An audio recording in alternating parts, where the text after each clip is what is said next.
Hi everyone, welcome back. I'm Tony Chen, and this is Fish and Bits, a business and data podcast on the world of seafood. This week, I want to discuss some of the news that's been developing in the salmon farming industry, focused specifically on the Icelandic market. The Iceland industry has by percentage been the fastest growing salmon farming sector in the world, and that growth hasn't gone unnoticed. Seeing the potential, existing global salmon companies like Movi and Salmon have backed companies that operate in the country. Conversely, this growth has also gotten the attention of activists who oppose salmon farming. World-renowned Icelandic singer-songwriter Björk and clothing giants like Patagonia have both launched campaigns against the industry. And in these last few months, a combination of different biological challenges that include sea lice and escape issues have put the industry front and center. In this episode, I'm going to break down what's going on behind the challenges and how this impacts the industry moving forward. I'll cover a few different items. To start, I'll give you a brief review of salmon farming in Iceland, and specifically the growth that they've seen over the last 10 years. Next, I'll dive into the biological challenges that have made its way into the mainstream media and cast an extremely dark cloud over the industry over these last few months. And lastly, I'll discuss some of the impacts that these challenges have and what this means for the industry for the future. Let's hop in.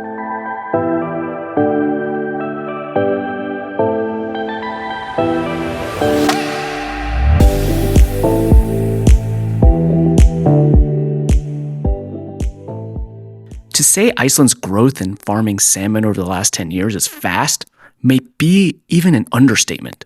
In 2021, the country harvested just shy of 50,000 tons.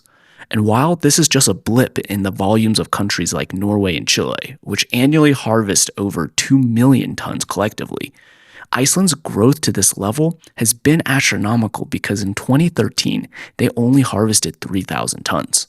That's almost a 1,500% growth over that time period. Compared with every other ocean-focused salmon farming market, this is 10 times more growth by percentage than the next largest jumps. Chile and Canada come in second with just a 50% growth over that same time period. Now, I totally understand that from a volume basis, it's still really small. Iceland's growth is dwarfed by others like Norway, who added almost 400,000 more tons since 2013. But growing at these multiples is still extremely impressive. When it comes to salmon farming, there are a lot of supply chain challenges that all need to be in place for the industry to grow. Hatcheries, infrastructure, processing facilities, and a whole lot of boats all need to be available. Add in the fact that in salmon farming, it typically takes 2 years for a fish to go from an egg to a customer's dinner plate. The industry truly has scaled at an unbelievable pace. As it stands, only a small number of companies operate in the Icelandic waters, and specifically in fjords on the east and west coast of the country. And they are all backed by Norwegian global salmon companies. The big three are Arnarlax, Icefish Farm, and Arctic Fish. Arnarlax is owned by Trondheim, Norway-based Salmon. Arctic Fish is owned by Bergen, Norway-based Movi. And Icefish Farm is owned by Florø-based Massavoll. The reason these companies all took substantial stakes in Iceland makes a lot of sense when you look at the growth of salmon farming. For those of you who aren't in the industry, salmon are naturally a cold water species, so geographically farms can only operate in a few regions of the world, and you currently find farms in countries like Norway, Ireland, Scotland, Chile, Tasmania, and Canada. In addition to cold waters, it's valuable to have protected fjords, an educated workforce, and transportation options to export the finished product. You would be surprised by the amount of salmon that is actually flown as part of commercial flights to make sure chefs around the world can get sushi-grade fish as soon as possible. Now, Iceland is one of the few regions in the world that has all of these requirements, and the government also recognizes the potential. In order to start a farm, companies have to apply for farming licenses, and the current scheme in Iceland supports the growth of the industry up to 100,000 tons annually. To put that in perspective, that roughly equates to $1 billion in export potential. Now, Iceland as a country only produces $7 billion in total exports each year. Salmon farming, if it continues to grow, could easily become one of the country's largest industries and support thousands of jobs. Everything seems perfectly primed for a new market. Regulators have a pathway to enable growth for the industry, and funding is actively available from large companies looking to grow. Another reason that drove a ton of interest for farming in the region has been the optimism that the environmental conditions in Iceland would be similar to that of northern Norway. The government even noted in a report back in 2021 that the lower temperatures in the waters around Iceland should help lower the risk of disease and sea lice that farmers in other countries have been fighting. Farmers overall expressed the same sentiment on those conditions. Well, unfortunately, that picture has changed quite dramatically over the last couple of years. As the country has scaled aggressively, the issues that both the industry and the regulators hoped could be avoided in Iceland have seemed to happen, and in quick succession. Let's walk through each one: disease, sea lice, and escapes, and discuss the challenge around them as well as some of the details behind the outbreaks. First, disease, and specifically ISA that was diagnosed in Iceland in the fall of 2021.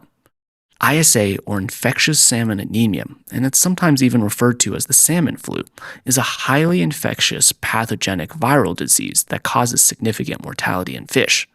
Since the first case was detected in Norway in 1983, every single farming country has seen an outbreak, and now Iceland has as well. For decades, other countries have constantly battled this disease. In Norway, regulations require consistent testing for the presence of the disease, and if detected, farmers immediately have to harvest their entire farm and fallow for a period afterwards. I expect that we'll see similar restrictions and protocols develop in Iceland. The next issue is sea lice, which is the most recent of the challenges to hit farms in Iceland.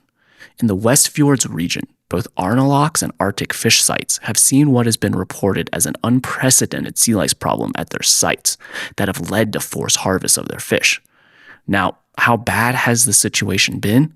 Well, the truth is that it does not look good at all, and let's look at some of the data behind it. Lice in small numbers don't necessarily impact large salmon, but in high quantities they definitely can.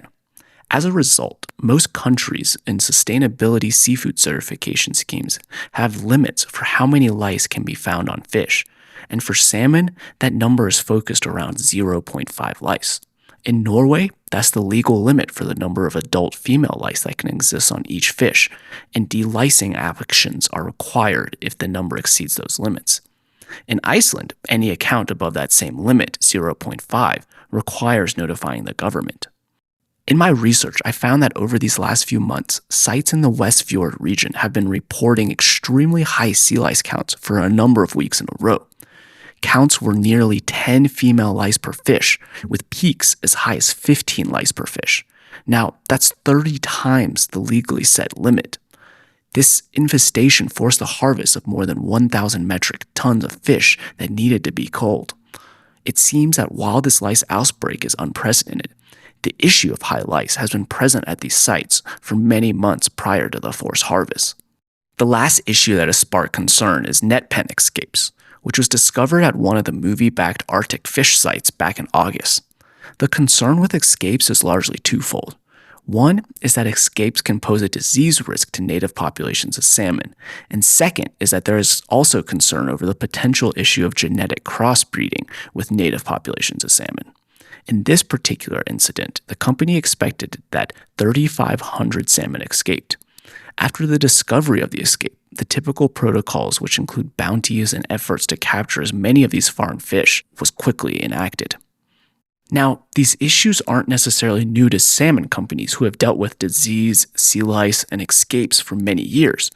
These recent events are new for Iceland and have occurred in a manner that are more extreme than many other similar outbreaks in other regions. Many people believe that these are not the growing pains of a quickly growing industry. Now, these issues aren't necessarily new to salmon companies who have dealt with disease, sea lice, and escapes for many years. These recent events, however, are new for Iceland and have occurred in a manner that is far more extreme than similar outbreaks that we've seen in other regions. While some people believe that these are just the growing pains of a quickly scaling industry, others see these mistakes as signs of an industry that doesn't deserve the right to operate in the country. Following the escape in October, opposition to Iceland's salmon farming industry responded both swiftly and strongly. Around 3,000 citizens came out to Reykjavik to protest the companies and petition the Icelandic government against the industry. For a country of less than 400,000 people, this represented almost 1% of the entire country that came out to protest. And it's not just the citizens who are protesting the growth of the industry. Here are a few other examples of the impact of these outbreaks. Large media outlets, Forbes, The Guardian, and numerous others have all reported on these cases. The escapes in August sparked the protests, but additionally, footage released over the last couple of weeks from the lice infestation at these farms have drawn additional global coverage. International pop superstars Bjork and Rosalia are launching a song where the funds of it will be used directly to support legal action against salmon farms. Another vocal voice in the space has been the activewear company Patagonia, who for years has directed campaigns specifically against Iceland's industry. So how does this develop moving forward? Well, let's take a look from both sides. On the side of opposition to salmon farmers, I would say that a lot of their concerns are rightly justified. For many years, the farming industry touted their ability to manage many of these challenges and shared a ton of optimism on how Iceland was a unique environment that would naturally help mitigate the challenges of disease and sea lice. But as the industry has grown, the reality is that these promises were not met. Instead, it sounds like another repeated story, one that has played out in other countries. Lice, disease, escapes, these are all challenges that have been seen in other farming regions. But for them to happen in larger incidents makes it look like the salmon companies have made no progress and are continuing to repeat problems that they claim to have solved. Since many of the Icelandic salmon companies are Norwegian-owned, the perception is that they should have the knowledge, experience, personnel, and budgets to ensure that these challenges are mitigated. And for the company's side, it looks like they are aware of this perception. Movie CEO Ivan Windheim has publicly stated that we are completely honest that this company, referring to Arctic fish, is not yet up to the movie standard. Such incidents should not happen. We have lice in every country where we farm and handle it well everywhere else. We will do that in Iceland as well, so this will not happen again. Lice have not been a problem in Iceland in the past, and I think that both Arctic fish and the authorities were caught a little off guard. End quote. And some of this makes sense, as I discussed in my previous podcast specifically on sea lice.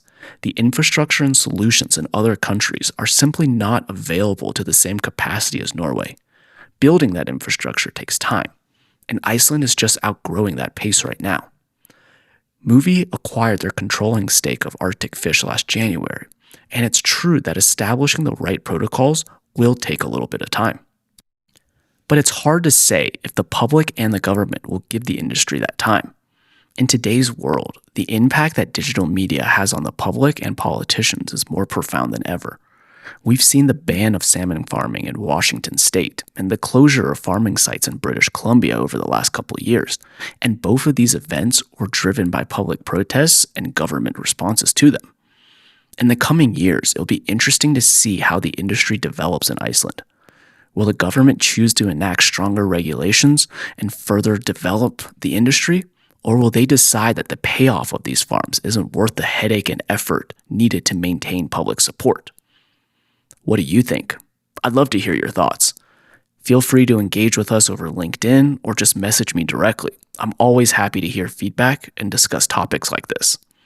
And as always, if you found this episode interesting, I'd really appreciate you leaving us a review and subscribing for more content. See you next week.